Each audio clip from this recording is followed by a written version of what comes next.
when others say it's impossible, I come in and say it's possible. When you want to become memorable, it's about really understanding the customer journey. And from that sale, I've had 4 new listings from that particular vendor. The result was we sold 100,000 above asking. Kind of artificial. Do me a favor. Yeah. Send me a lead. Yeah, send me a lead. You know what I mean? That kind of thing. Welcome to Real Estate Talk Pod, where we talk everything about luxury real estate and how to thrive in the world as a brand, a couple, and a business. Yes, I'm Vicky and this is James, and today we're going to be going into something that every agent wants but very few truly master: turning clients into raving fans. We talk about luxury buyers and what they actually expect after the service, how to remain memorable, and also to ensure you get in those group chats, dinner after parties, as well as dream referrals. Yes, we're going to be talking about heartfelt gestures that make you memorable, but also how to stay in touch with your clients and buyers even once the keys are handed over. If you're ready to go from transaction to unforgettable, let's get into it. Come on, let's go. All right, cool. So, right. Vicky, what does it mean to deliver a white glove service? For me, it's about delivering top class 10 out of 10 service from the very moment you make a connection with your client or a potential buyer, all the way through to completion and after.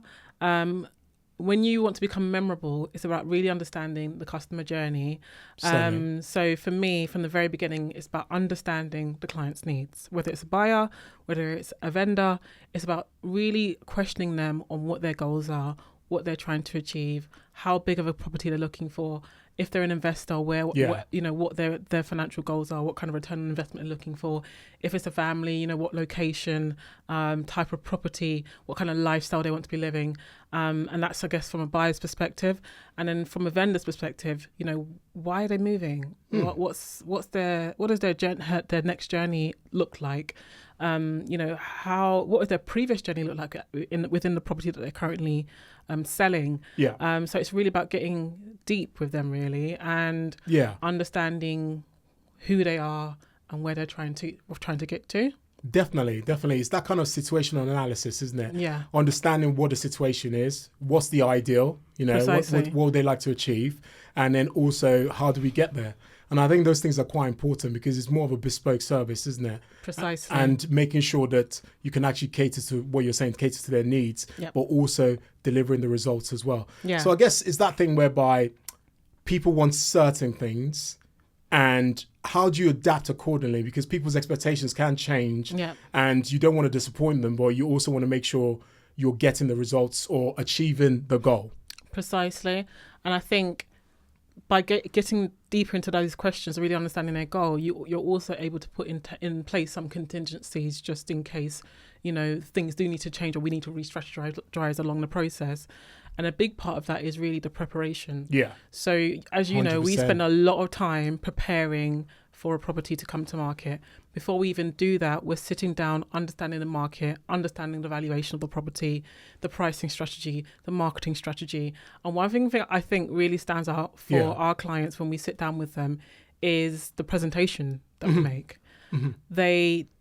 I always get feedback that they never get that level of detail from other agents. And I'm like, how do you Oh no. How do agents come into your property, give you a valuation, and they have not sat you down and walked through the market indicators and walked through a strategy that they're going to put in place, spoken about the professional marketing, Certainly. Spoken about, showing you examples of videography and photography that they create, testimonials. How do they not go into the details and give you the assurance that they can handle such a big asset of yours?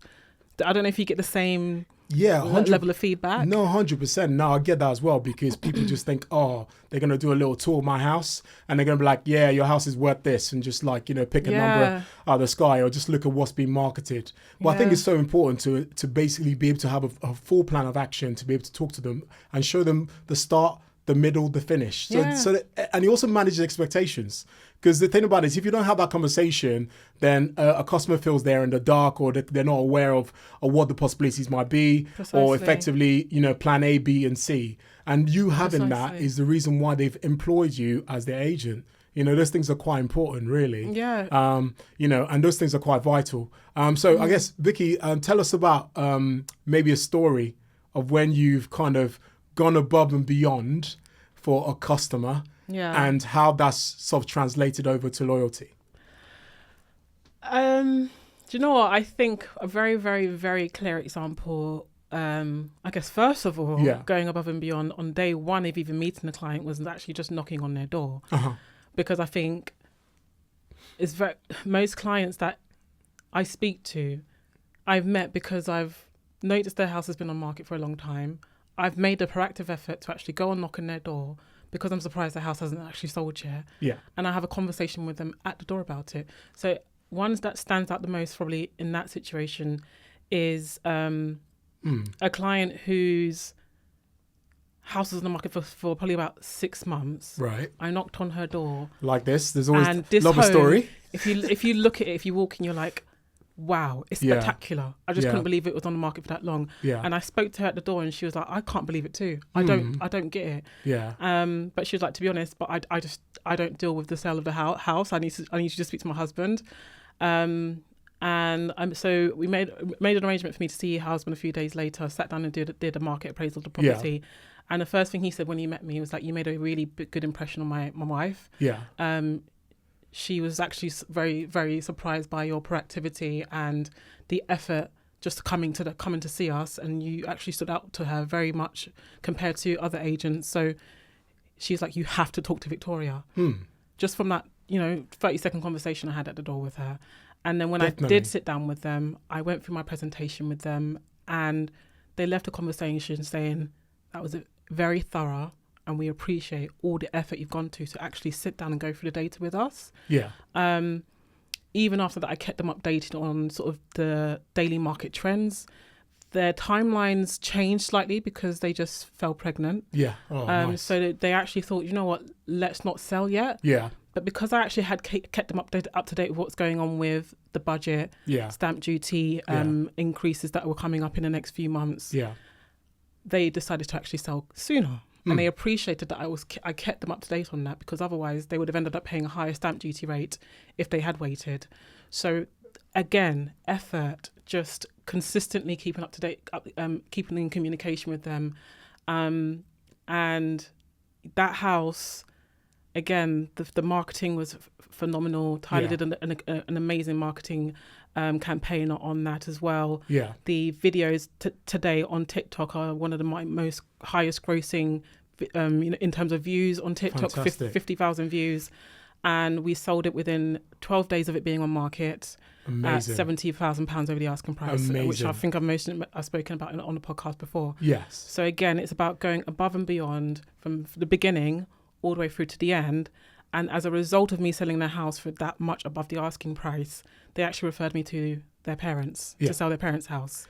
100%. So again, that's where you get that higher level of service and return on from a client that actually appreciates what you do and is confident you can do the same for their family and friends. No, definitely. What you've done there is deliver value, because that's the thing. You set the tone. They have a problem. Their house is not sold. Yes. You're here to not only show them the way in which their house can get sold, you've delivered value, and they now see you as a problem solver. And I think that's the thing, because a lot of people don't actually position themselves as that. They just position them as, oh, I'm just here to try and help you sell your house, and maybe I might do. But by you going to that much detail, making them understand the problems they're facing and what needs to be done and the plan of action to actually get it done is what sets you apart. And that's what it's about in luxury real estate. Making them realize that they actually need you. They need your services to be able to get to that problem solving stage. Precisely. Which is vital. Exactly. Which is really vital. Yeah, and that's what makes us, passionate about what we do. Definitely. And that's a very interesting story. Yeah. Very interesting story. Thanks for sharing that. What about you though? Can you think of any stories that you have done, or any situations you've been a part of that have made you stand out, where you've gone above and beyond for a client? Yeah, I guess that, to be honest, that's one of the things that really inspires me about doing this job, and something that really motivates me to keep going is making sure when others say it's impossible, I come in and say it's possible. Amen. That's what it's about. Preach. And for me, that really does get me going, because I mean, the scenario is a client that has a four-bed detached home, been on the market with 2 different agents for up to a year, didn't get any traction, only had 3 viewings the whole year, and effectively didn't sell that house. When I came along, my job and my motivation was, I'm going to sell your house above and beyond your expectation, because that's the proof in the pudding, right? If I can do results. If I can do that, deliver the results, then they understand, okay, James has done it for us. And then it automatically, by me being able to deliver those results, they become my marketing advocates. Of course. Because they're like, oh, James has done this. Yeah. What happened to that house was overpriced. I came in, put a good pricing strategy on it, did a good marketing campaign on it. The result was we sold 100,000 above asking. Perfect. Amazing. And from doing that, the vendor was in a better position because she was actually going through a divorce at the time. And that's the other thing. You know, you talked about, you know, life moments and milestones. You know, we're not just selling a house here. Right. We're selling important parts of people's lives in terms of cycle of their life. Definitely. You know, they've been in a situation whereby the marriage hasn't worked out. Yeah. Now they want to move on. Yeah. And it's not just about selling the house. It's about the freedom. Yeah. Right? So by me not only getting that result for them, giving them the freedom to move on with their life. You solve 2 problems, not just selling their house, but also the personal problem that they had. Yeah. Exactly. And you know what? Most times that's the most important thing than actually selling the house. 100%. Do you know what I mean? That's the most important thing. That hits deeper. Yeah, definitely. Yeah. Deeper on the emotional side, deeper in terms of life movements and creating so forth. A friendship between you and the client. Indeed. And as a result of that, I didn't actually have to ask for the referral. The vendor offered the referral to me. And from that sale, I've had 4 new listings from that particular vendor. There we go. Because she's told her friends and family, her neighbor, her best friend down the road. And that's what it's about. For me, I can't actually believe that you have to earn the right to get the referral. Do you see what I mean? You have to earn the right. And how do you earn the right? By actually delivering a good job. By actually doing what you say you're going to do. Yeah. So that's the best way to actually go from, you know, brand loyalty to then getting referrals from your customers. Yeah. Let's focus on that referral topic. Yeah. Because I think it's quite taboo. In some instances, you will just get those natural referrals. People will come to you, but in some instances, you have to put yourself out there. Yes. And go back to clients and actually keep you know, in contact with them and ask them for the referral. Have you got any situations, or how do you typically deal with asking for a referral in a natural way that also, you know, also showcases that actually I did a really good job for you. Can you share a referral that I could do a good job for someone else as well? No, certainly. I think with that it's more about building a relationship. I think first you got to build a relationship. You know, you've worked with this client for 2-3 months, got their house sold. You need to understand and build that relationship with them. So not only are they seeing you as an agent, but now you're actually becoming someone to which they can go for a drink with, you can go for lunch with and so forth, and they can actually have conversations with you. And that comes from the follow-up as well. How many after-sales follow-ups do people actually do? I think that's quite important. So when you've actually sold someone's property or you've met a new buyer, it's about keeping in touch with them. Hey, how are you enjoying the house? I hope you're starting a new chapter in your life. How's that all going? And then from that, you can then be in a position whereby they're asking about your business. You know, you're keeping them updated about the market trends that you mentioned, and also you're keeping them updated about latest sales that are going on in the area. Precisely. Or what you're doing. And that would just naturally progress to them going, actually, you know what? My neighbor's auntie wants to sell, based in a different area. Yeah. And they will come to you because of the results you've delivered. So for me, I think it's not just going to ask for the referral, but actually investing time in the relationship. That becomes natural. Yeah. Rather than going, oh, I sold your house last week. Yeah, any chance you can send anyone my way? Yeah. That is so kind of artificial. Do me a favor. Yeah. Send me a lead. Yeah, send me a lead. You know what I mean? That kind of thing. Nobody wants that. And when you take pride in what you do, you will naturally build strong relationships with both buyers as well as your clients. You're going to build relationships with them. And it's about maintaining that relationship. Yeah. And being memorable. You know, even if it's remembering what their coffee is, right? So next time you see them, you're passing by, hey, I was at the coffee shop. I know you like an iced latte. Or you might even just have a shared interest. Exactly. Like football, boxing, something that you casually like to talk about together, and then it just comes up naturally again. Indeed. Or remember what team they support. Or do you remember, that game was great last night. That was a fantastic goal, whatever it is. You know what I mean? And I just think that's the most important thing, being memorable in the whole process. And then also ensuring that you can actually just keep that relationship going. Yeah, I think also, and you get this quite a lot. You get this a lot. He gets a lot more than I do because I'm still in another era of my life where not everyone has a property to sell, unfortunately. But it's coming. WhatsApp stories. So yes, and that's probably out of the very few referrals that I have got. It came from a WhatsApp story. Yeah, and it was a previous colleague who knew somebody who is also a previous colleague that had a property to sell. And this colleague had seen a lot of my videos on WhatsApp. He'd always reach out to me once in a while saying, oh my God, your videos are amazing. And then eventually, after about 6 months of me just posting multiple videos of me either talking in front of the camera or a property tour video, he reached out to me. He's like, Victoria, I know someone that's got a property to sell. Yeah, please, can you help him out? So it does go a long way when you're consistently and proactively sharing what you do on all channels, not just social media, but also your personal WhatsApp channels. No, I totally agree. Yeah, and you get that a lot. No, I do. I do. And generally, I'm actually very blessed to be getting that. Yeah. But that is just being from continuously telling people what you do. Yeah. You know, they're seeing the videos, they're seeing, market updates, they're seeing advice about buying or selling and creating content. And that's what it is. We're all in the digital phase now. And it's really important that you continue to do that because that's what's going to continuously drive business.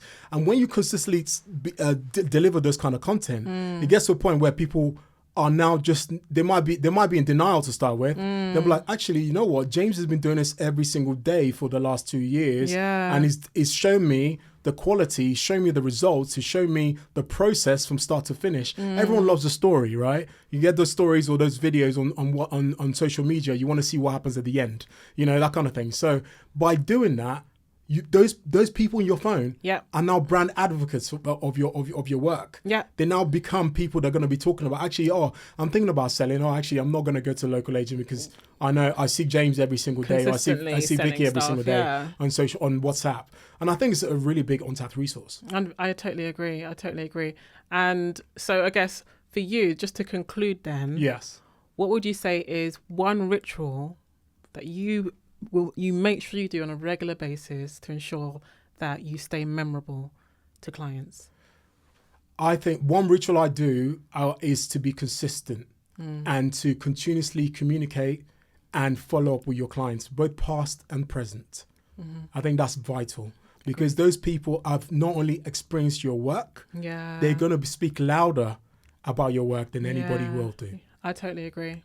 Okay, I like that one. Yeah? What's yours? I think for me, it would be just let your work speak for itself as well. Never waver in the energy, the effort, the amount of how thorough you are in providing that white glove service, because it will get to the point where you're working so well, so hard, and providing such an exceptional service for all your clients that you don't even need to ask for the referral. They will just offer it, like you were mentioning earlier. Yeah. I think just consistently provide that exceptional service, and you'll get that ROI naturally. Certainly. And that's what it's all about. Yep. Continuously delivering, continuously pursuing for success and results. And that's what it's about. 100%. Guys, another episode wrapped up. Thank you so much for listening. I've been James and my lovely wife, Vicky. Stay tuned. There's so much more to come. Thank you so much. Subscribe, like, comment, and we'll see you soon. Thanks, guys.